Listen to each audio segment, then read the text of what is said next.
Buongiorno, dobro jutro, guten Morgen, buondì.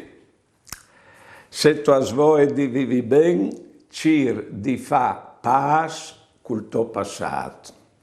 Io che il passato, nessuno può cambiarlo, neanche Dio che è onnipotente arriva a cambiare il tuo passato. Ecco, fa pas col tuo passato per vivi ben il presente, poi che tu puoi, non invelenarlo con i brusi quasi del passato. E se tu hai fastidi dal presente, visiti che nessun tal cimetiere si lagne di fastidis. Di modo che i fastidis che tu hai si dicono che tu sei vivo e non stai sglonfando l'importanza che hanno, non sta lì a pensare, perché certo non si arriva a risolvere.